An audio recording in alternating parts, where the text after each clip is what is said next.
All right, welcome to this week's episode of I Guess I'll Do It with Pet House. Today, I have a friend of mine on. It's been a while since we've seen each other, but we're doing a Zoom right now. She is on Netflix with the Best of 2020 stand-up, and your debut album just came out like 2 weeks ago. It's called Baby Skeletons, and no bullshit. I love it. I listened today. It's awesome. So, Adrienne Iapalucci, thank you for being here. Thanks, Pat. Thanks for listening. It's always weird when comics listen to your stuff because you're like, oh. I know, but you know, when like a really good friend of mine puts something out, like I listen and I like do it in the car. Like it's just driving that makes sense. Where you're just trying to kill time anyway. Yeah, I mean, like I 90% paid attention. Fair. That's amazing. Yeah, I mean, I didn't like put it on, turn the lights off, and stared at the wall. Like I was paying attention to other shit as it was playing. But it's awesome. It was really funny. Thank you so much. Where did you record that at? I recorded at New York Comedy Club.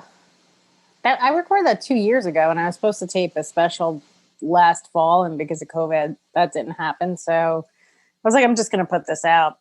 So there was some stuff I had to take out that wasn't really like timely anymore. Yeah. Would the special be a lot different, or would there have been a lot of the same material on what's on the album? I think I probably would have taken like maybe 15, 20 minutes out. And then, added some other stuff. And I guess I'll just save it to hopefully do a special if we ever get out of COVID. Yeah, seriously. Have you done any live shows during the pandemic? I wasn't for a while. And then I started doing some outside shows. And it was weird doing the first one because I had not done comedy for like 6 months, I would say. And I was just like, what's this going to be like? And then as soon as you're doing it, even though it was like outside, kind of in the middle of the street, it was so weird. It was kind of fun, and you just like kind of get right back there. But you see how going on stage consecutively you can start to build bits again. Yeah. And then once you're off stage, it's just like it's harder to build because you'll think of an idea, but when you're on stage and in the moment, it's easier to kind of write on stage. Yeah, my first live set back really sucked. I kept losing my place, and I did some new stuff, and that actually did the best. I did jokes about COVID and the pandemic and the living situation, and that stuff did well. But I went into my bits, and I was getting lost. And then my second and third time back, like muscle memory kicked in, and it was like almost like effortless. Like it had been months since I said this stuff, but the words were there. Yeah, at first I was like kind of mixing stuff up, and then like you said, you kind of just go back into. Like you said, like I guess remembering stuff it's weird though, because there are some jokes I still don't remember now that I was doing right before the pandemic. So I was like, oh man, I don't really remember how that goes. And then like one day I'll just like wash the dishes and I'm like, oh, that's how it goes. Yeah, it's just you. Yeah. Completely comes out of nowhere. But you recorded an album also. Yeah. A second one, right? Third, yeah. And then it should be out in like February, I guess. Actually, I get the audio tomorrow, which is kind of cool. That's great. Yeah, I'm pretty happy with it. And it was funny. So I recorded my second one 2.5 years ago. And then right after that, I went on like a writing tear. Like things were just clicking out. I was in a good spot. So even though this album is 2.5 years after my other one, more than half is from like the first 6 from like 2 years ago still. Because I really liked a lot of the stuff I wrote then. But yeah. I did it in front of it was live indoors in front of a crowd during the pandemic. So I have jokes about that and stuff. So it's got some topical stuff on there. But, I was happy to it's exciting for me because I'm putting something out there. Like, yeah, I get that. The live shows were minimal, so I got 2 really good sets recorded, and then I get to play with the audio and make an album out of it, which is the only thing exciting going on right now. But I mean, so many people have put albums out and stuff like that during the pandemic. I mean, just to create a little bit of income and also, I think to feel like you're doing something creative. Yes. It's really hard. You forget how much of an outlet it is. That's true. Getting on stage. Yeah, and I mean, I've had this podcast idea on my mind for a long time, but I don't know if I would have done it if it weren't for the pandemic. I mean, I just had so much more free time. So it's like, well, if I can't do stand-up, I still get to do this and then talk to comedians. It's like just green room chat, but we're both at home, which is also pretty nice. Yeah, and that like you're home at 9:00. on a Friday. I know. I can't imagine doing the road again and being out till like 2 a.m. Oh, dude, since like during the pandemic, like I barely make it to midnight at any nights. I'm in bed by 10:30 most nights now, and I'm not mad about it. Sometimes I wake up at like 7:30, 7 o'clock in the morning, ready to start my day. Like I was not this person a year ago. I mean, I'm still not that person, but like, yeah, being home, I would sometimes come home 2 o'clock and you go to bed like 3 or 4 because you can't really go to sleep right away. But now, yeah, like I'm definitely in bed earlier than I was. How about the Zoom shows? Have you done those? I've done a couple of Zoom shows. They're like, sorry, my dog, this dog now, the old dog is just like become so much more affectionate. I think she's worried she's getting like kicked out. So she's like on my lap as I'm doing this, which she has never done until I got the second dog. They're okay. They're like exactly what they are. You feel like it feels like a hostage situation where you're just kind of uncomfortable. And I don't know. I never love them, but it's still a good way to just say words and get stuff out of your face. Yeah, I did one, and I actually did a ton of new stuff. And even though I was like in my bedroom doing material, I had a lot of fun. It was I think it was because it was new stuff too, and I really liked the ideas. So I was just having fun for me, essentially. That's great. Yeah, I mean, for the most part, I think Zoom shows are like open mics, more or less. Yeah, I mean, I'm not unless you're like getting paid a lot of money, which I have not gotten. Paid a lot of money to do a Zoom show, so no, I'm not. It's basically open mic in it. Yeah, I'm not on the Zoom corporate market at the moment. But there are some comics who are making decent money doing corporate shows. Yeah. Like over Zoom. That's wild. I mean, it's awesome. But I mean, I don't have the act for it, but it is awesome to be able to do that. Yeah. So I always talk about how I met my guest, and you and I met at the comic strip in 2010 at our Just for Laughs New Face audition.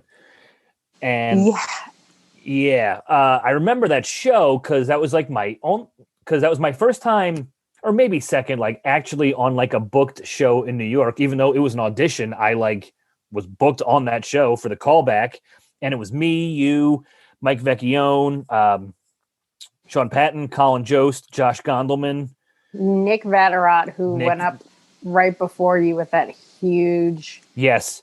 And he went up with this giant, and when I say giant, I mean like 6x8 piece of folded paper and industrial sized construction Sharpies, and the whole stage smelled. It's all I could smell the entire time. I went up right after you and I still smelled the Sharpie. Yeah. Yeah. That was actually, I'm surprised it lingered like that, but I remember, that was a good show. And I remember having a fun set, but you got New Faces that year, right? I did. I also remember that you wore a suit. Do you remember you wore a suit to that? Did I? Or at least a jacket. Okay, it may have been a jacket. I do not remember that. It wasn't a suit then, but you definitely had like a suit jacket on. Because I was like, I just thought to myself, like, you look so dressed up and professional. I did go through a phase where I did wear a jacket, like a sports coat kind of thing over like a t-shirt. I thought that was cool. I probably saw another comic do it. You also did tell me one time, you asked me, wow, what did you say about my hair? You said, what the fuck's up with your haircut? You said like, do you not want to get laid or something like that? And you still haven't changed it. That's why I was wearing a hat for the first part of this Zoom, but I took it off. Because you thought I was going to make fun of you. I forgot saying that to you, but it does still look exactly the same. Why do you do that? No, it's different. It's fucking getting gray now. Now you're making me it's like you do it as like a Caesar, I guess, right? Like it's just straight down. It just goes, I dry it after I get out of the shower, and then I go about my day. Wherever it falls. I mean, I just think there's no changing it now at this point in your life. So no, I mean, things aren't going to get any better. But I think a lot of you guys from that audition went to New Faces that year. I think I'm the only person on that that lineup that night that like doesn't have a credit still. Well, I think I'm one of the only people that went to just for laughs, and I'm probably the least like successful. There might be one other guy that went. I forgot his name, and he said that he was like the only reason why he got in is because he was friends with. There's a comic that I can't even think of his name, but he was like that's the only reason why I got in.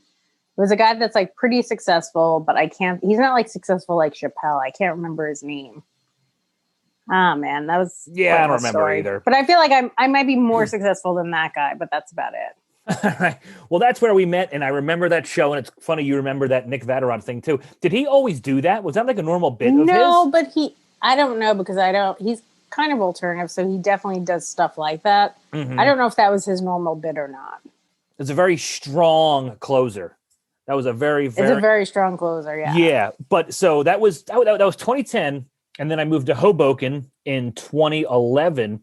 I tried, and I'm using that word very loosely. Well, so what I remember of you moving here is you had 10 grand, you moved to New York City, and then you just kept going back to Philly to do shows. Yeah, that's pretty much it.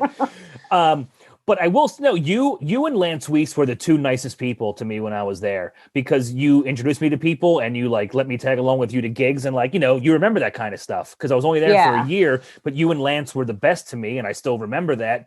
But I just, I didn't know anybody. It was like starting over. So by going down to Philly every couple of days, I could do 2 or 3 really good open mics or even get like $100 on like a showcase somewhere. You were getting money to go back. Like I remember that there were a lot of times you were like going to either host or feature for someone. So you were it was kind of a waste in a way for you to be here because you were making money back there. So you weren't really spending time here. You really have to be able to just waste away. Yeah. Stay and just kind of waste time here. Unfortunately. Yeah, I know. I really didn't take full advantage of it. And I had so many, like I did have fun some nights. I did a handful of good shows and hanging out with a lot of people was a lot of fun. Like I enjoyed hanging at the Cellar and seeing a bunch of, I knew more headliners than I knew comics at my level, like hosting / featuring. So it's not like I could go to the Cellar and just hang at a table. Like I was still new, but I just I didn't take advantage of it the way I should have at all. I just used every excuse to come down here to get any bit of decent stage time. Yeah, I think if you come from a place where you're getting up regularly and having good audiences, like you come to New York. I had a friend that moved here from, I think it was Seattle, and she was just so used to doing stand-up, like open mics, and there were paid audience members there. It was so bizarre because nobody knows when you come to New York, it's basically just comics in the audience. And like no one's listening to you. And if they are, sometimes they're like not paying attention or just talking to other people. Like, you're running from mic to mic.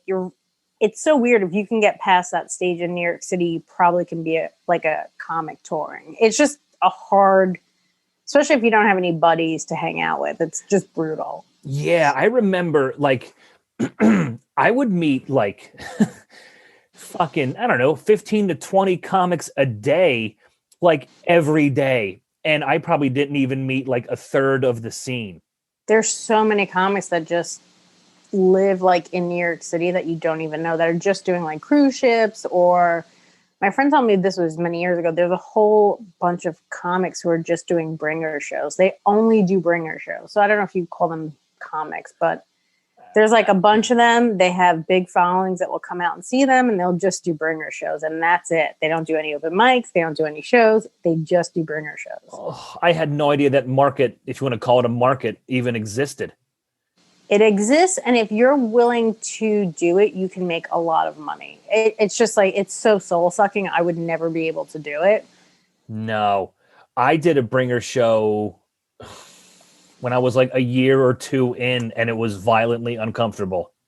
And I couldn't imagine grinding that out like that in New York, but that's a big thing there. And I remember when I moved, I was in Hoboken in 2011, and I paid $5 to do the open mic at Eastville. Now, granted, I was already like featuring. I'm getting paid work, but I'm like, fuck it, I'm here, whatever. It's $5. I bombed in front of 20 comics, and I said, never fucking doing that again. What a fucking waste. Like an hour ago, it was a great idea, and I was positive, and then I bombed, and I was like, yep, never doing that again. Well, you could do a bunch of them, though, in one night. That's like the appeal of moving here, is you could do 3, 4 open mics a night and just make yourself the most miserable ever. Yeah, Like seriously. just bombing from one mic to the next. But that's how you it's soul crushing. Yeah. But I think what's important about that is just kind of getting your friends from that. Do you know what I mean? Because that's kind of the people that you're going to hang out with and maybe produce shows with or. Yeah, well, absolutely. So I used to, when I was my first couple years, like a year or two in, I would go to New York almost every Sunday. And that's where I first met Lance Weiss. So even though I was a Philly comic, I've known Lance for 16 years now because we'd see each other every Sunday. Yeah, we met early on very randomly. And he told me about these open mics. So I would follow him on Sundays. And then we did that for a long time. So that's why when I moved there, him and I, he's so nice. And then when I moved there, like I said, you were great to me, but we also hung out a lot that year. Yeah, that was so weird. Like after doing Just for Laughs, and I had such like a awful Just for Laughs experience. I brought with me the worst manager ever. Did I ever tell you about my manager that I took with me? Who was like, he didn't get his own room. He took a ride. So first of all, he went up there the day before with Patrice, and Patrice, that was when they wouldn't let Patrice into Montreal because he had some case or something. So he drove back with Patrice, and then the next day drove up with me, and he stayed in my hotel room. No, you didn't. You did not tell me this, but I'm all on board. Oh, he was the absolute worst person I could take as a manager. I should have just bought my mom as my manager. He was the worst. So he would just he wore like shorts and Hawaiian shirts every day. He had business cards that like he printed out, and I was like, you can't give these out to anyone. It was called like Central. I don't know. I don't remember what it was called, but Aloha Productions. It was like there was a TV on it. That's all I remember. It was like Central Square Marketing or Business or something. But like he had a bunch of big comics on his roster, so I just assumed he was like a decent guy, but he was the worst. Like he had a boyfriend, but he was like also in Montreal fucking other dudes. He would like fuck them on the couch while I was in the room oversleeping. It was just a nightmare. He should have never come with. Yeah, he woke up in the morning, just started drinking. It was a nightmare. He got into a fight during my set with, I want to say the Chelsea Lately booker, Michael Cox, who now books The Tonight Show. Mm-hmm. He got into a fight with him, and I think he slapped his cell phone out of his hand. And then this is going on during my audition when it was like industry night. Not my audition, my show. And then at the end of my set, he stood up and gave me a standing ovation. I mean, he was just the worst. I didn't get one meeting. I didn't get anything out of it. So you could have just... Oh, and then on the way back, my boyfriend at the time, his car broke down, and all four of us had to stay in a hotel. And do you know Louis Katz? Yeah. Okay, Louis Katz had to sleep in bed with this guy, Wayne. And he had night terrors, and in the middle of the night just went like nuts on Louis. It like the whole thing is just fucking nuts.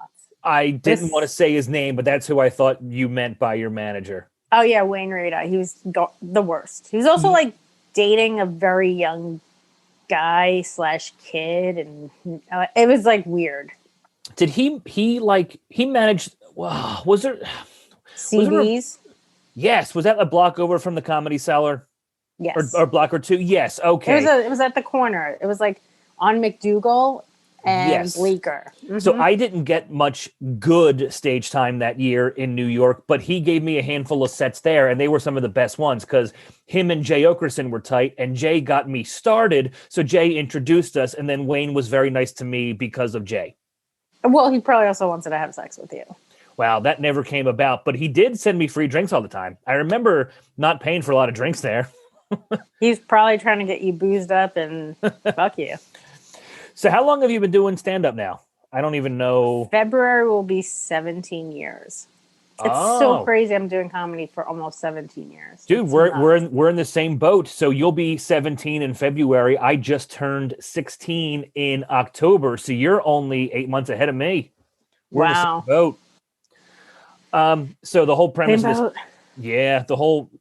the general premise of this podcast is how we got into it. So like when you were younger, like what was your interest in comedy or stand up? What was the steps that took you to do that first set? So I always wanted to be on SNL, which is weird because a lot of people can't understand that because like my stage presence is not very bubbly or like act outy. But when I was like in high school, I was very like class clown, very big kind of presence in the room. Oh, you were? See, I wouldn't picture that because I know you like this, and I know you on stage.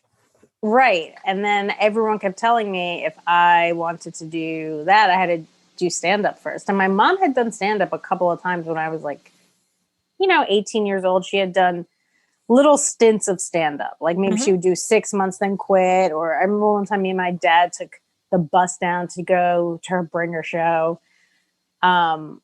She did like stand-up at some restaurant. Like, so she had done it on and off. And then I was working at the DA's office after I graduated from college, and I was like thinking of going to law school, but I also had like this comedy itch, but not to do stand-up. I wanted to do SNL. And then when so then my mom took me to an open mic one night, which was basically an Italian restaurant in Brooklyn. And it was like 6 people.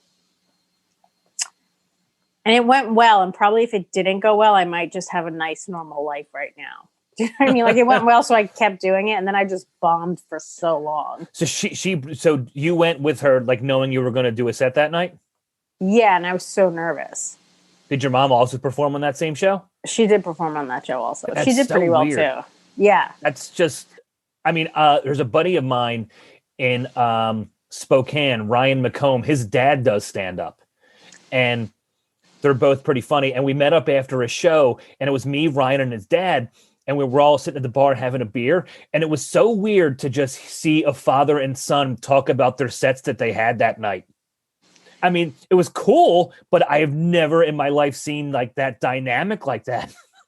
Yeah, we don't do too many shows together. We had done, we did a show, and then I was like, this is my last show with you, because it was brutal. Like, first of all, my mom does a lot of urban shows, and it's weird because urban shows, they'll put you up. It's a great place to get stage time. That's where I met your mom. You invited me to a show. Are you serious? Yeah, I forget where it was. I do not remember. It was a bar in Manhattan somewhere.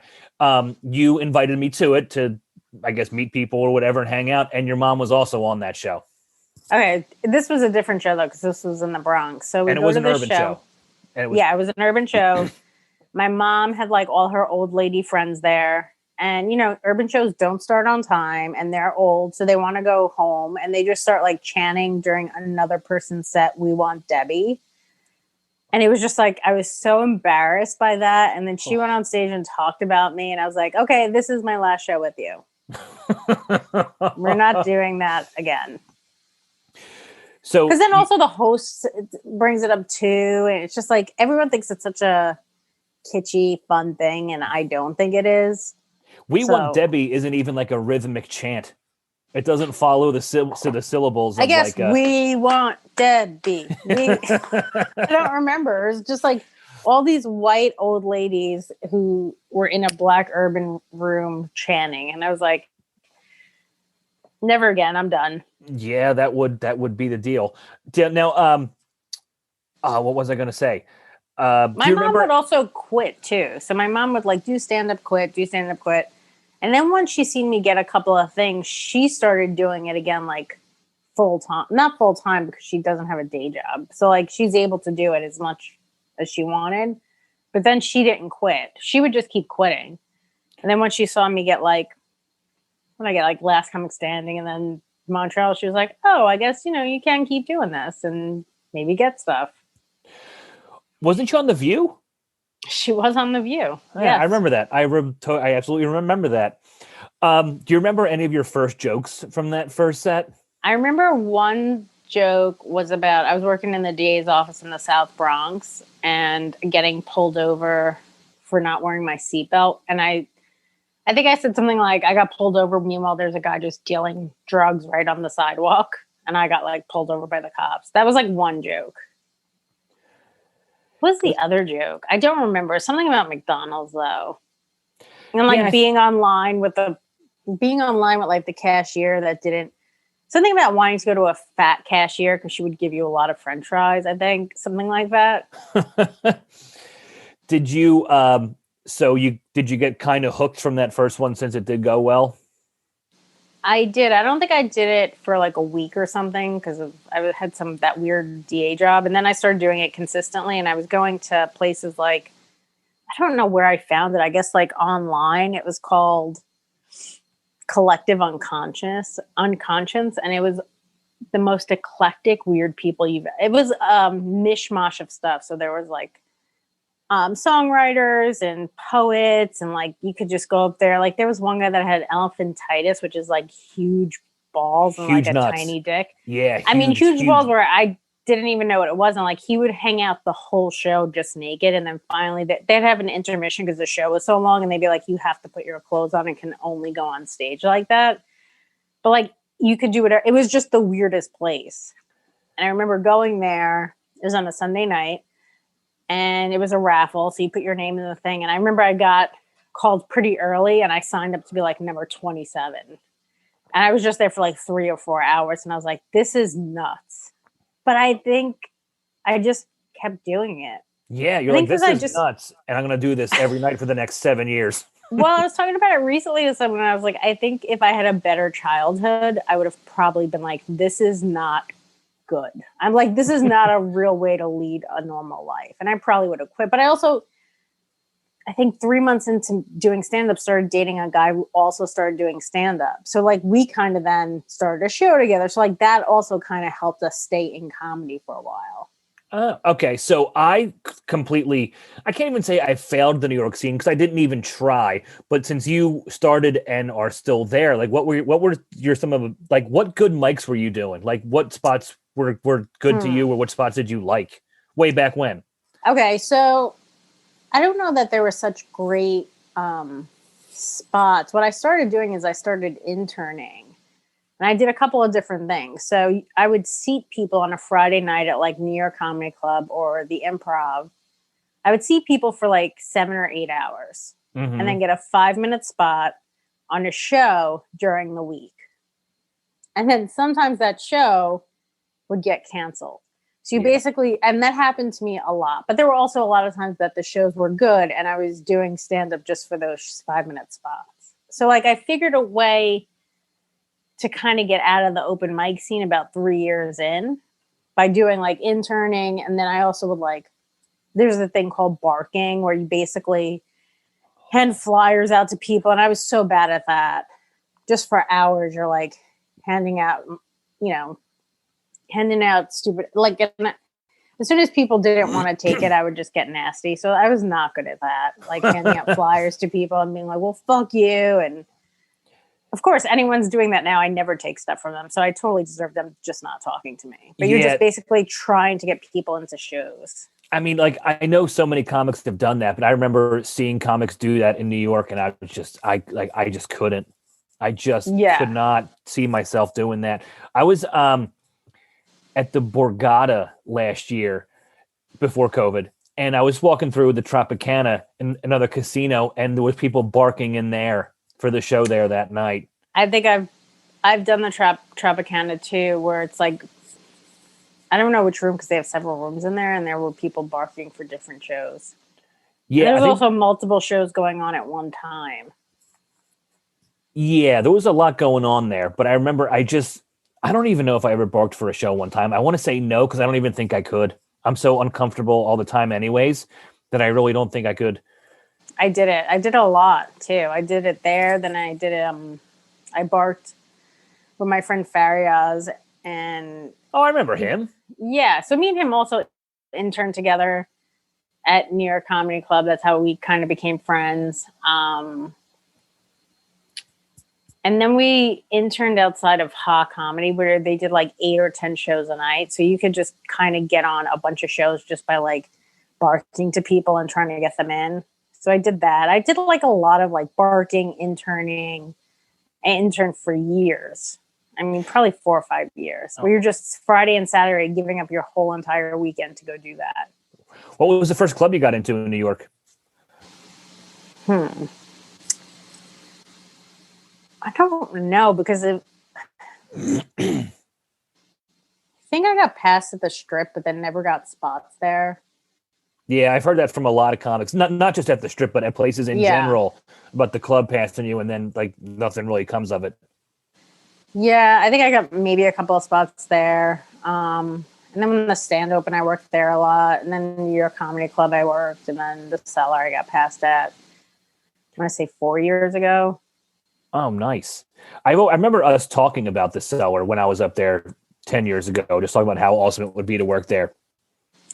The Cellar's pretty great, especially at that time before the pandemic. You know, they were doing on the weekends like 11 shows a weekend or something. Or how many shows did they have? I think they had like 7 at one place and maybe 6 at another. They had a ton of shows on one night. So and it didn't happen often, but I could have maybe, I think one time I did 3 shows in like a matter of an hour and a half. And you're making like $350. That's pretty awesome. And then you can that's the most awesome. You can have a brand new bit and hone it in a weekend. Yeah, if you could get enough spots, you could certainly do that. Like if you're doing New York Comedy Club to Stand and the Cellar, they're all pretty close to each other. You could get up 5-6 times a night. Man, see, I loved that appeal. And I knew that about New York City before I moved there. I just never did. I didn't even remotely hang around to take advantage of it. I don't remember. Well, like you said, I think you were too successful, like coming to New York. You know what I mean? I started in New York. I didn't know better. But you were coming from somewhere else where you were successful and making money already. You know what I mean? It's a little bit different. I remember, so I had just done the Portland Helium. I featured for Dana Gould at the Portland Helium. Then I came back a week or two later and featured for Mark Maron at the Philly Helium right as WTF was exploding. And And like with Mark, they added shows for Mark Maron. Every show was sold out. Every show was incredible. And then I went back to New York City a couple days later, and this guy wouldn't let me on his open mic. And I was just like, what the fuck is this fucking place? Like, I mean, I don't know him. He doesn't know me. I get it. But I hate how this person who was been on stage like 5 times was in charge of my night. And I just had, shit like that, you know? Yeah. I don't remember how it happened either, but Dangerfields was good to me. I would do that Dangerfields often on Mondays, but it was like never good. And I remember one time you came with me and it was like the worst show I ever had there.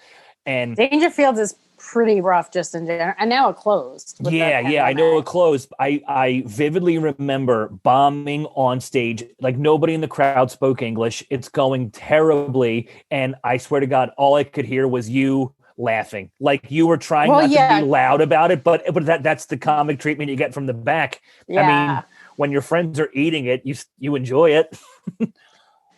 I mean, sometimes when I'm eating it and I know my friends are there, I'll just bomb even harder. Like that's just kind of what you do. You just like bomb. You're just playing for the back of the room at that point. And Dangerfields can be rough because they're pretty long sets there. You're doing 20 minutes. And if you're bombing for 20 minutes, that's a long time to just be doing terrible. Oh, yeah. Have you bombed for 45? I've definitely bombed for long periods of time. And what I usually do is go outside of my set and try to talk to the crowd if they're just like not into me at all. But yeah, bombing for long periods of time is brutal. It's brutal, but I mean, I've had a couple of rough headlining sets over the years and you get used to it. And it like, you get this weird, like acceptance where it's like, all right, whatever, I'll live. I mean, this sucks and this is going to suck for the next 20 minutes, but like, I'll live. The first time I bombed for 45 was at Cap City in Austin. And like, I shouldn't say I bombed. It was just They also closed. Yeah, I know. And I like that room too. That small room was awesome too. Yeah. But I remember I was headlining there on a Wednesday and it was just a really rough 45. But I came off stage and it was still shit I didn't do. And I was like, oh my God. I was like more happy than sad because one, I survived. I know I can do 45 and there's still more shit in my back pocket. So as a comic, I was like, actually, I'm not mad about this. It was a very good life lesson in the business. Yeah, I think too, the more you just like bomb in situations like that, it's not great, but like you said, like you'll get through it. It'll be awful. Like I had, did you ever hear about the show I did in Boston? I drove through Hurricane Sandy to go do a corporate gig. No. And it was the worst show of my life, and it also the show I got paid the most money I've ever gotten paid for stand-up.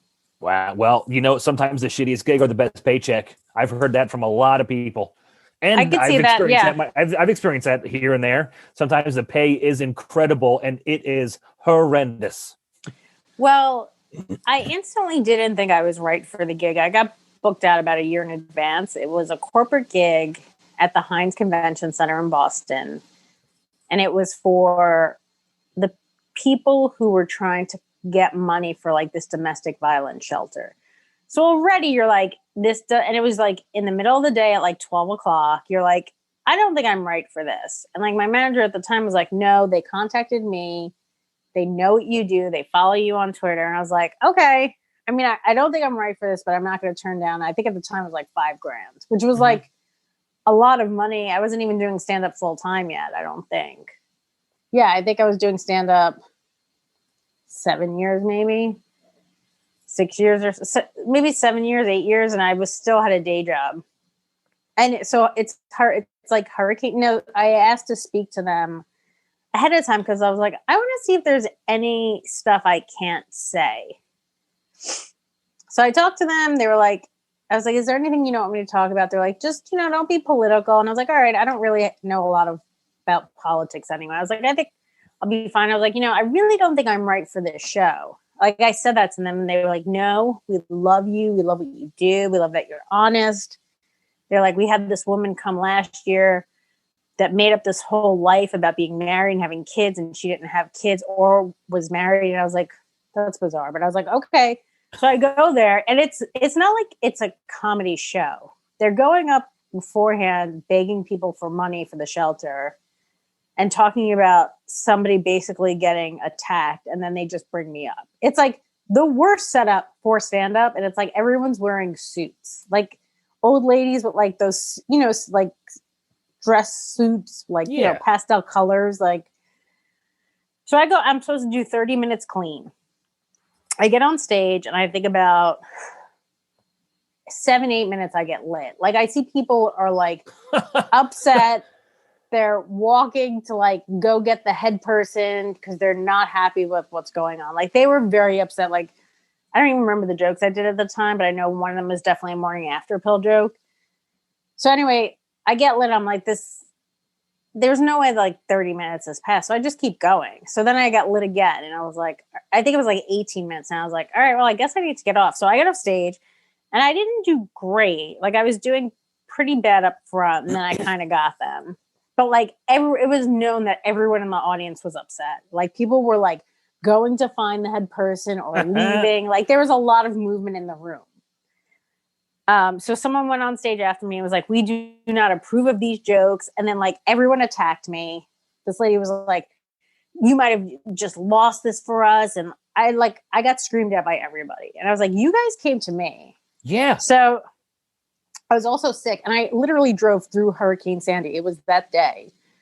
I was the only car on the highway in a Honda Civic that was going like this along the whole road. Just fishtailing all over? Yeah. And then the Boston Herald contacted me and I didn't respond to them.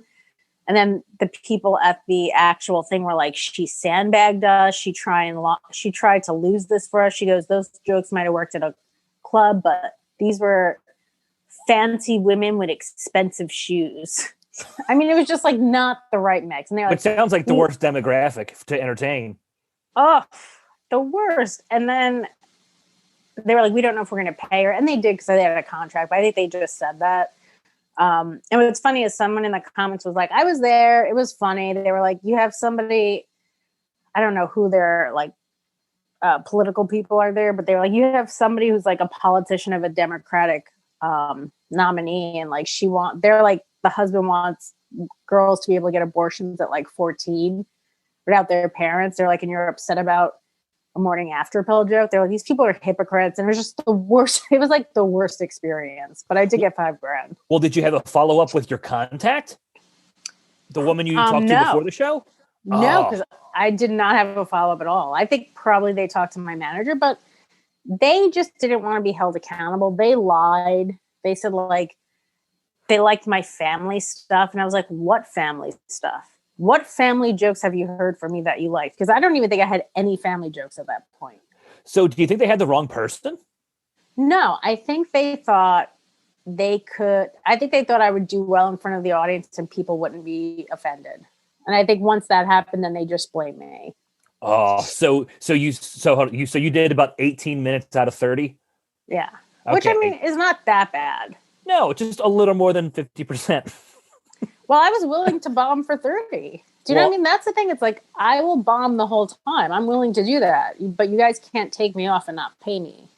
Oh, absolutely. No, I had a show St. Patty's Day 2 years ago, so March of 2018, where had a little bit of misinformation. I was told it was like a loose crowd. Like, you know, I was told to go racist by somebody, and I was like, well, that's not going to happen. Racist? Well, they said I could make jokes about race, and, you know, I can really ball bust, and, you know, and I was like, what was the demographic? It was white people? I'll get there in 1 second. Ooh, okay. I've never heard go racist. Well, maybe the right phrase wasn't go racist, but they said I could make fun of race, or, you know, they told me to go blue.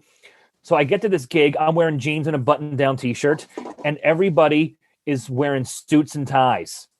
And jeez. Yep. And I know some people in the room, like, these people have money. Like, I can tell, I know some of the people here, and I brought an opener to do 10, and I was going to do 40 to 45. I was going to keep the show an hour, maybe a little bit under. And my host, very good friend of mine, just ate it for 10 minutes. And I'm sitting in the back being like, oh, what the fuck, man? Like, I'm embarrassed because I'm in jeans. Like, nobody told me it was a formal event, and it was formal. They were serving like lobster tail and filet and all this shit. Jeez. And I'm supposed to do 40 to 45. And at 27, I just had to walk off stage. I still got paid the full amount. They were very nice, but I did us both a favor. I was getting nothing. So I'm bothering them. It was better for everybody for me to just say goodnight. Well, I did a show not that long after I taped the Degenerates, and I bombed. I was the headliner, and I bombed. So this is the lineup. I thought it was an urban show. So it's me and like 5 Hispanic dudes. And I was like, oh, this must be an urban show. And usually urban shows, if you're funny, they're into it. They don't care. So I'm driving. It's like in Connecticut. I'm driving and I pass like a tire shop and then a gun shop. And I was like, where the fuck am I? So it's like a VFW. And it's a ton of people like in like biker jackets, just old kind of rednecky people. I'm like, this is, and like everyone's doing not great. So the guy that goes up before me like murders. They love him. And then I go on stage and I said something like, oh, you guys look like, something like, you guys look like everyone that's trying to get us kicked out of the country, meaning like a woman and 5 Hispanic dudes, something like that. And they just hated me. And because it's a VFW, there's like that open area in the back where people are just like walking by and like getting drinks. And I think I was supposed to do 45 and I did about 20 or something. And then they took me off stage and they put the guy who went up before me back on stage. Oh, dude, I've been there too. I did an outdoor show a couple years ago at a winery, and I was headlining, and the feature was a guitar act, and he killed. The crowd loved him, and I don't remember how much time I did. Like, I didn't full on bomb, but it really didn't go well. But I remember I stuck to my time. Like, I did what I was supposed to do. But then the guitar act went back on, and the crowd loved him again. Yeah, I mean, I left after that, and then that guy tried to give me like a fifth of the money, and I was like, hey, man, I was willing to bomb the whole time. I was like, so you can't. And I was like, if I didn't do the show, I would have done spots in the city and made money. Like, you can't do that. So, and I said to him, I was like, you know, do you have extra money to give the guy before me? And he was like, no. And I was like, well, take $100 out and give it to him. But like, yeah, I was like, even if I bomb on the show, like, that's not my fault. You know what I mean? Like, I think it was Chappelle that was like, I get paid for the attempt, right? He's like, you know, if I bomb, like, not that I think Chappelle's bombing, but like, you get paid for the attempt. And it's like, if it doesn't work out, that's just too bad. there's such a beautiful thing in watching your heroes have rough sets. Like, oh, amazing. Because it's like, whether you're friends with them or whether like your favorite comics and you have them on like a pedestal, when you watch them have a rough set, it like brings them back to your reality. It like humanizes them. Like I remember one time I was opening for Sebastian, biggest show to this day I've ever done. Excuse me. It was the Grand Ballroom at Foxwoods in Connecticut, some casino way out in Connecticut. There's 4,500 people in the crowd. And he did a joke about hipster food trucks in Los Angeles in the middle of nowhere, Connecticut. And the crowd just wasn't having it. And I was just so in awe watching this guy murder night after night. And he threw something out there that did not hit. And I thought that was the coolest thing in the world because new material is still new material. Did they, after that joke though, did they get back on board? Or 100%. Oh, okay. I mean, he made fun of himself. He said something like, you know what, Connecticut, that's about LA. You guys don't have food trucks here. Fuck me. That's my fault, and they loved it and he moved on. But it was interesting to see, not that the show came to a screeching halt, but I mean, when you have 4,500 people in the crowd and they're loving it and then something completely flops, like the room gets weird right away. Yeah, I guess I think of the last time I seen you were opening for him somewhere in like Long Island. Oh, that's probably the last time I saw you. Yeah, we did. Yeah. We had like a 14 or like 12 or 14 show run at the Paramount. I don't know if that's where it was. It might have been. Yeah, maybe. Yeah, it was the Paramount because I remember us in the green room. Yeah, that was in Huntington on Long Island. And that was a strange week. I think I liked 3 of the 12 shows. There were some the show I saw you did really well. Thank you. Hopefully that was one of the good ones. That's also very, like, his crowd, I think, is very Italian, right? Very. A lot of pinky rings in the audience. Yeah. And it's weird, like, I'm Italian, and that's generally not the audience that's into me. I'm just not doing the type of comedy Italians like. Okay, so that one group claimed you had family jokes. Sebastian is like all family jokes. Everything's about his dad and his, mom and family. Yeah. But that was a strange week because I remember telling you in the green room, like, there were people heckling all week. Those crowds were chatty. I couldn't calm them down. And Sebastian would do, like, when the crowds were super into him, he would do 75, 90 minutes. Like, he would give them a show and then some. And on a handful of those shows, he didn't even do an hour because the crowd was shit. Like, they were still chatty for him. And I respect that so much. It's like, fuck you. You just robbed yourself of 45 more minutes because you guys can't shut the fuck up. Yeah, that's the worst, though. It's like they're there to see him. So it's that like, happened a even couple if they're times. talking through your set, you're like, I get it. You're not here for me. There's another time. It's so funny, like, bringing up the shows you bomb at are like the funnest shows to talk about, even though in the moment they suck. I know. Well, it's funny. I normally, lately, the past couple podcast episodes I've recorded, I've asked my guests to share a horror story, and that's been half our episode so far, and I love it because, like, the people I have on the podcast, I love them, and I know they're funny. So I know when you're out doing your thing, it's great, but I love hearing about the fucked up nights. So yeah, of course. I did one show, and these were all shows that, like, people last minute are like, hey, we should put a comic on also. And you're like, I don't know. So I think somebody else had the gig and they gave it to me. It was somewhere in Kensington. There's a theater, like Kensington, Pennsylvania. A really tiny, small black box theater? I don't know. It fits about 700 people. Oh, I don't know. In Kensington? I don't know. I think it was Kensington. I don't know. So I did 2 shows back to back and bombed on a Friday at the Comedy Shop in New Jersey, which is like not my people. And then on this Saturday, I bombed at this other show in Kensington. And the show in Kensington was like 700 people. I was opening for a black jazz band. And they were just like, there was like a handful of people into me and the rest were not. And it was just, I had to do 30 minutes. I think it was like $300. It was like shitty money. And like all these people wanted to do is hear jazz where like no one's even talking. So now you put someone on for a half hour before to just talk and they were just like not happy at all.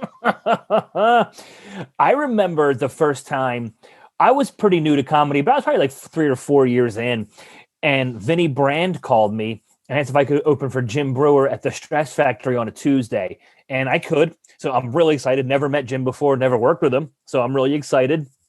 Drove up there and bombed opening for him on this 2-man show. And I learned a very hard lesson that sometimes they're just there for the headliner. Like they are there That's a lot for of times. a reason. Yeah. Yeah. I mean, and then it got in my head for a while that would be the case all the time. But then when I started hosting more, like hosting for Attell and Geraldo, the crowds would be really into the openers. But that first time I opened for Brewer, I was like, oh, they're just here for him. Yeah, there are comics like that where you're open for them and you're basically just taking the bait for. Yeah, that was minutes. probably like, realistically, I did a lot of shows with Sebastian for like 2 years straight. And I would say it was like 50-50. I mean, they were all fun shows overall, and I learned a lot. But I mean, some nights I would go out and crush for 20, and then other nights I'm like, all right, let me do my closer soon. I look at my phone to see I'm at minute 8 still. Like, do you still talk to Sebastian? No, not at all. It's been a long time. But I mean, I don't know what, I get it. I mean, the dude's doing arenas now. Like 2 years ago, he did 4 nights at Madison Square Garden. Like, yeah. And the last Who's time he his came to openers now? I know like Matarese opened for him. Yeah, he did. Matarese opened for him here in Philly at the Wells Fargo Center, which is like 20,000 people. Jeez. I wouldn't. That doesn't even sound appealing to me. No, because comedy, not only does it lose its intimacy, it's 20,000 people. It's not a fucking rock concert. But I know that when Sebastian was doing like the arenas, he was doing it in the round too. Like, at least if you're on one end, you're looking out like it's a theater or a room. But yeah, but it's weird to have people in back of you. Yeah. Yeah. I know a lot of friends that were at that show, but I'd never seen a show, one of the Sebastian shows like that. I saw Jim Gaffigan in like a 10,000 seat hockey, like minor league hockey arena. And I went because Ted Alexandra was open because I love Ted. That's great. And it was still just so bizarre. Yeah, just doing that big of a audience. I mean, comedy's supposed to have low ceilings, dark. You know what I mean? Like when you have like projection screens and like big TVs so people in the bleachers can see you, it's like, I don't know, you're also like, I've done shows where it's a big place and you're actually not hearing yourself the same way you're speaking. Oh, so isn't that the weirdest mindfuck? Yeah, where you're talking and you hear yourself like a second delay after, and it really fucks you up. Yeah, but when you're in the crowd, like I remember doing that. I did a sound check actually a couple times, and I had people on the staff, like I made them reassure me like 10 times. Are you sure this sounds normal? Because your last word comes back to you a second later. It is bizarre. Right before the pandemic hit, I did a round of shows with Louie, and we did some, I guess, theaters, and there were some places I remember, I think it was New Jersey or something, where it was about a second delayed, and you're like, "Ooh, this is weird." Like it didn't sound like normal. You know what I mean? Like it throws you off. Like, and I'm assuming if you're doing Madison Square Garden, there's a big delay. Yeah, and I also assume like Sebastian, like as he developed like a bigger crew, like he had multiple assistants, and I wonder if doing something like that, if he brings his own like sound and light crew. Like he could be using his own not his own speakers, but like a production crew's own equipment. So it's exactly what he wants. So I'd imagine if you were to use the in-house system at an arena, it would be like echoey, like a hockey game or something. Yeah, well, because they're used to doing rock stars. No one needs to really pay attention if you're just, singing heavy metal songs or whatever. Yeah. Ariana Grande songs. But you also opened for Segura a lot too. I would think his audience was cooler. They were. I mean, they were more on my side because Tom's a lot dirtier. So when I was with Sebastian, I was doing a very safe set. Like he didn't curse much. I'll try to only say one fuck a set, but save it towards the end at a really good time to like really get him. Like I kind of had like a specific Sebastian set that I would use all the time. But then with Segura, it was like anything goes. I mean, anything was on the table. But those shows were fun. I would just think his audience is cooler, like just fun. Yeah, but you know what I learned with Segura too? So I was touring with him a lot as his stand-up and his podcast were both getting popular. And there was a handful of nights where he'd be like, they were a podcast crowd. Like they know there was way more podcast fans in the crowd than his stand-up fans. And it was bizarre as the opener because they're there for Tom, and maybe they're not into stand-up all that much. And so so does that not translate where they're not like really that into the show? We had a couple funky nights. Yeah, definitely. Like definitely a handful of weird shows. And Tom would always say, they were probably a podcast crowd. That's weird. I've never even considered that as an option where like people are there because they know you, but they're not really there like for jokes. Yeah, they love the podcast. It's happened with Dan Cummins a couple times too. Like one particular show, the Albany Funny Bone, I had a really rough set up front, and they weren't great for him either. But he had the longest merch line all week, and everybody said, "Love the podcast, love the podcast, love the podcast." So they're like podcast fans and not necessarily stand-up fans. Yeah, so it's weird that it doesn't cross over. I mean, I think it does for a lot of people, but not everybody. Everyone. So yeah, I when Segura said that the one time, I can't remember what city it was, but he was like, "Yeah, they were definitely a podcast crowd." I was like, "Fuck." Man, we're at a comedy club performing a sold-out room, and they're not even here they're not even enjoying the stand-up. Yeah, so then why would they even go to a show? Is it just to see someone that they're a fan of their podcast? I guess, yeah, that's the only thing I could get from that. They love the podcast. They love him. They want to see him. Yeah. Interesting. But I also learned, too, the last show I did with Tom was at the Hard Rock in Hollywood, Florida, like 4,000 people or so. And it took me like 5 minutes to get the whole room to laugh together. Like I was really sweating it out. Like at about 5 minutes in, I finally got that big boom. And I was like, all right, that's what 4,000 people sound like. And then I only got that laugh 2 or 3 more times. I feel like I only had the room. I mean, I had half the room, which is 2,000 people. But, when you hear what the 4,000 sound like, you're not happy with what 2,000 sound like. Yeah, I could see that. I mean, it's so weird because, like you said, sometimes they're just there for the headliner, and then sometimes people will also be there for the openers, and then it could also just be like a podcast crowd where you're like, well, there's no way you guys want to see me. Yeah, that crowd was also strange for Tom too. I mean, Tom did better than I did because they were there for him, but like his big hits weren't as quick as they normally were every other show. And so of course I'm sitting with my own thoughts. I'm like, fuck, he's not going to use me again. I bombed in front of 4,000 people. And then after the show, Tom's like, that they were fucking weird. He goes, that was one of the strangest shows the whole tour. And I was like, thank God it wasn't me. It wasn't my fault.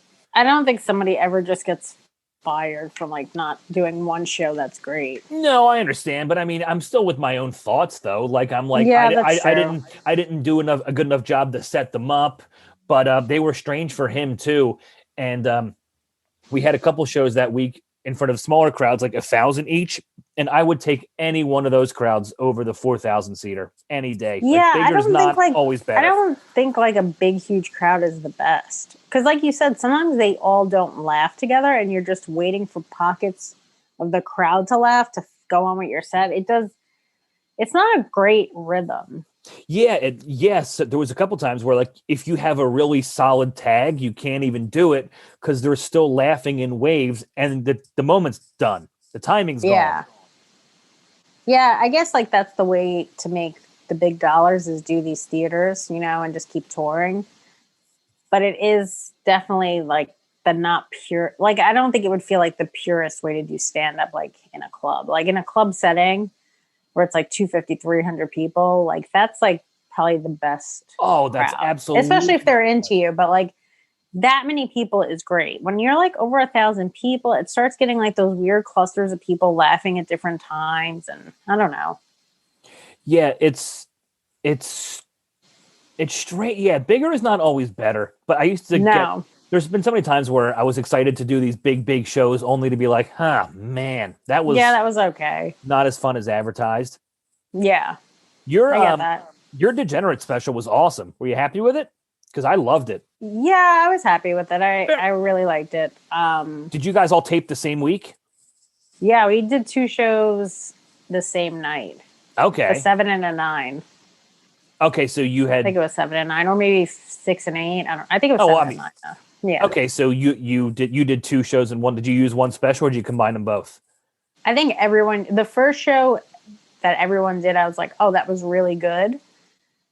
And I was like, I felt so much more comfortable on the second show because I was like, oh, I already know that the first one was good. And then the second show was great. The second show, I think everyone used. Where did you record that at? Somewhere in Vegas. And what was weird about it is the place was having like plumbing issues. So the whole place smelled like shit. Like you walked in and you're like, it smells like poop. And they're like, oh yeah, we're having plumbing issues. And you're like, oh, that's definitely not going to be fixed by tonight. And they're like, oh no, that's not going to be fixed for probably months. This was not a comedy club or anything? It was like a rock venue. It was a cool place. And it was not super big. And the shows were packed. Because I remember the first season, a lot of people did not like the audience. A lot of people who did the Degenerates, they said that the audiences sucked. So I think, really? Huh. Yeah, they said the audiences were not good. I don't know anyone that really liked their set the first season. I think everyone said the audiences weren't great.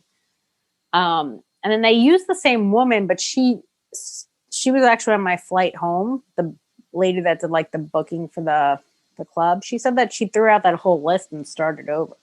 Because the crowds were great on both the shows that we had. Who else with you was on your night? Well, all of us, it was the six of us and we did both shows. So it was just like a 6-person show, the first and second. Oh, I thought, okay, I misheard you. I guess I thought there were 2 comics each night doing 2, like, you and somebody else do. Oh, gotcha.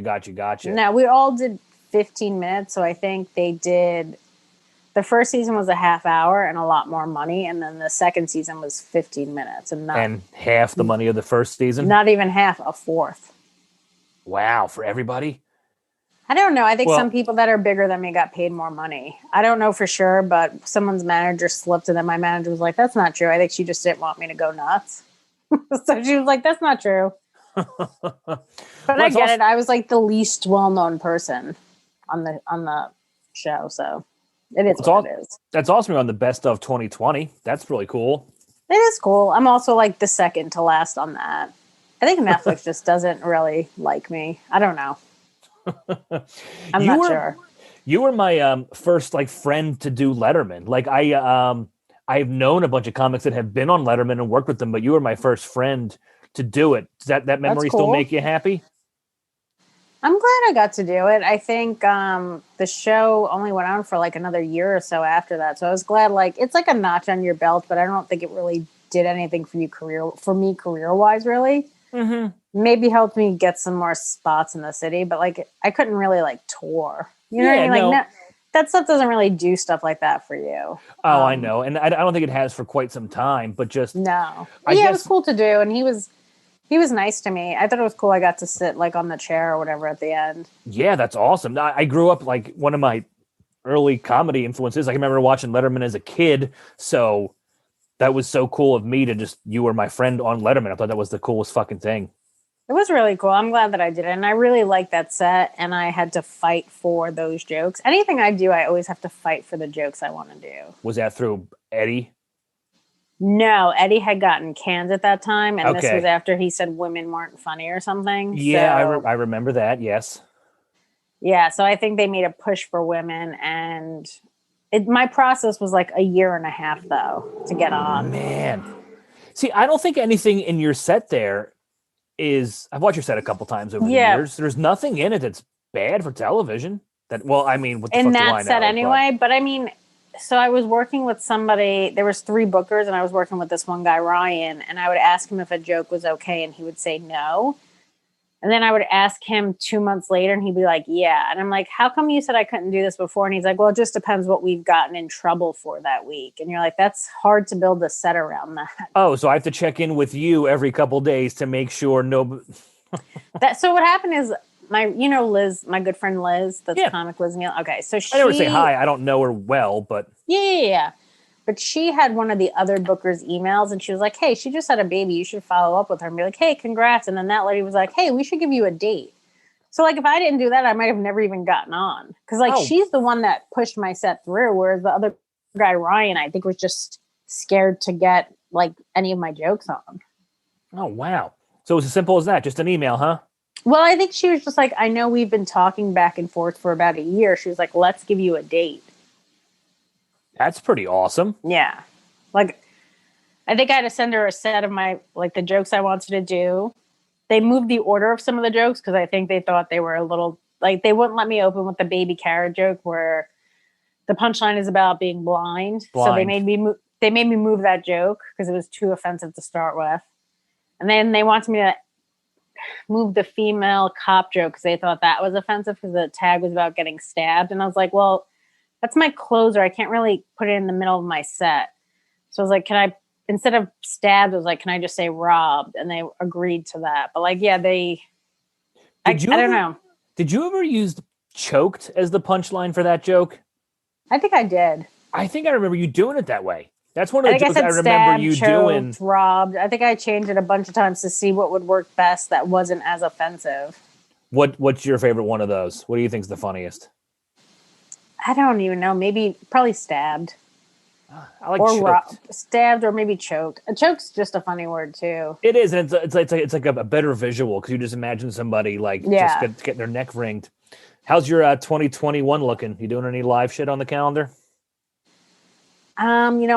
After the Degenerates, my manager was able to set up like a decent tour for me, and of course, none of those dates happened. Yep. Cap City was one of them. That place closed. I think I have one date on the books for like March so far, but like everything had been rescheduled. I was supposed to do Moon Tower. That got rescheduled. I don't know what's going to happen. I think we're not going to be out of the COVID woods till probably the fall. So we'll see what's going to happen. I know this is the first time in 15 years I don't have a single gig on the calendar. Like even last year when all the shit shut down in March, I still had stuff in like August, October, and November that remained, but they were far away, but they were still on the calendar. But right now, man, first time ever, there's nothing. But you're not alone. There's a lot of people that just we don't know what's happening. You don't know what clubs are still going to be open. It's just. Do you feel like a douchebag sending emails or anything? I want to like hit up some clubs to get my name, in their ear, but I don't want to be like, hey, I know we're still in the middle of this, but if things are back to normal by April or May, just keep me in mind. Like I feel like an asshole. I haven't sent any emails out just because I don't know what it's going to be like. Exactly. Me and neither. All the dates I had have gotten rescheduled, so it's like if they're not getting back to me or they're not like even booking it yet, it's like I'm not going to bother anyone. Yeah, no, that's exactly how I feel. I just cringe thinking about getting the process rolling again because they're all going to be flooded. It's going to bottleneck like a motherfucker.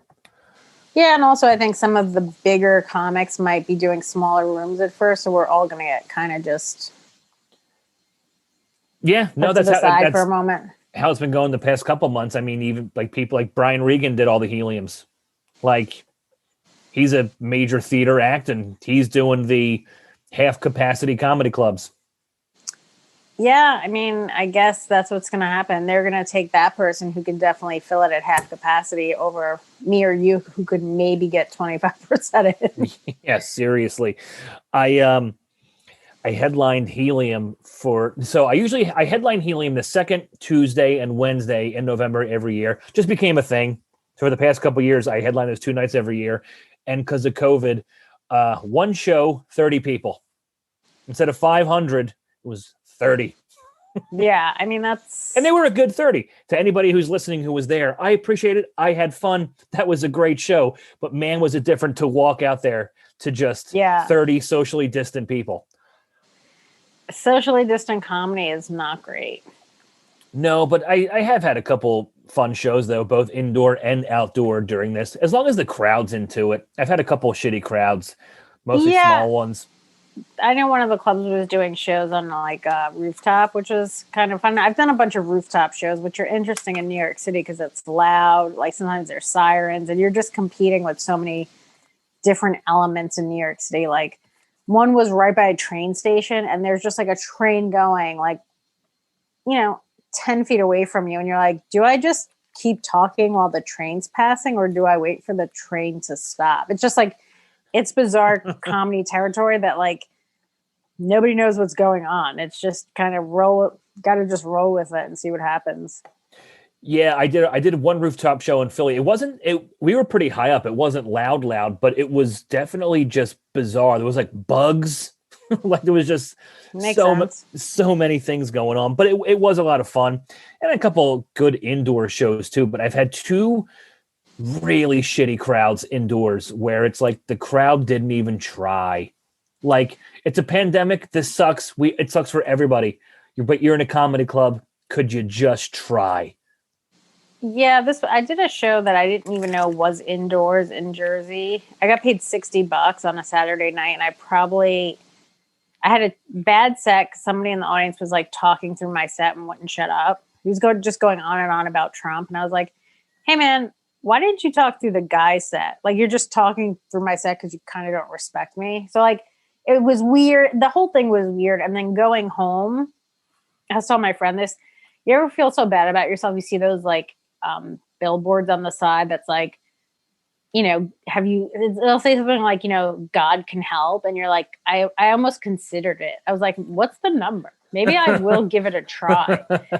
And that night there were so many accidents in traffic that I ended up going from New Jersey through like Manhattan, Brooklyn, Queens to the Bronx. I hit every bridge where like I just lost money on it. And I was like, that was so not worth it. Yep. There've been plenty of times where I've flown to the West Coast to not make money. So like those nights are still out there. Well, they're doing now, Stand Up New York has started doing comedy on the train, which seems like the worst thing to do during a pandemic. Yeah. Also not during a pandemic, maybe? Yeah. I mean, I wouldn't do it whether there was a pandemic or not, but during a pandemic, it seems even worse because I'm assuming they're not going to be wearing masks. Like, I just see none of it being good. Are they renting a car that you can only enter? I have no idea. Oh, this is a club that struggled to even get audiences in, so they're pushing so hard to do comedy right now during the pandemic, which is awesome, but it's bizarre. Yeah, it's like you're a go-getter in the wrong ways. Well, it's just weird because, that used to be one of like the premier clubs in New York City, like kind of when I first started that show. That place would be like sold out on a Tuesday. And then towards the end, before the pandemic, like you go there on a Friday or Saturday, maybe there's 20 people. So it's cool that they're like trying to continue comedy. They did a bunch of shows like in Central Park, but like the train just doesn't make sense. It's just not a good idea.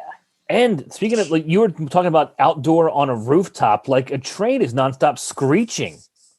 Nonstop screeching. People on the train don't want to be bothered. You know how many people are like there's like fights on the train, and it's just like none of that. Like if I had to take the train, I wouldn't want to do it, let alone perform on the train. Yeah, I definitely would give that a hard pass as well. Yeah, I would be like, I'm not available, but thank you. So your first album came out. Is there anything else you want to plug? Anything else you want people to check out?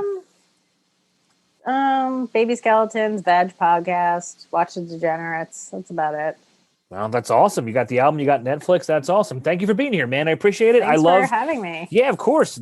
I love doing this, just shooting the shit. And I love horror stories. So I'm glad we both got a couple out there because those are the fun conversations. Horror stories are the best. They are the best. It's somebody how many people don't know that they're out there. Like they think just because you're a comic, you're crushing every night when that could not be further from the truth. So it's also weird if you talk to a comic who has no horror stories because you're clearly lying. Yeah. Even the best comics have horror shit. Oh, absolutely. And those nights are still out there, even for like the biggest names out there. What is that? Yeah. No, you had frozen up for a minute, but now you're good. Oh, okay. Yeah, so anyway, thank you for coming. I enjoyed talking to you. Yeah, thanks for having me. Absolutely. We'll do it again, and we'll share our 2021 horror stories. More horror stories? Absolutely. I hope we have shows to bomb at. I know. Let's try to do one this year together. Let's fucking co-headline somewhere or something. That'd be fun. We'll see if the powers that be will let us do it. We might be too low on the comedy list to get a club date. Well, we'll make it work. We'll make it work. We'll figure this out.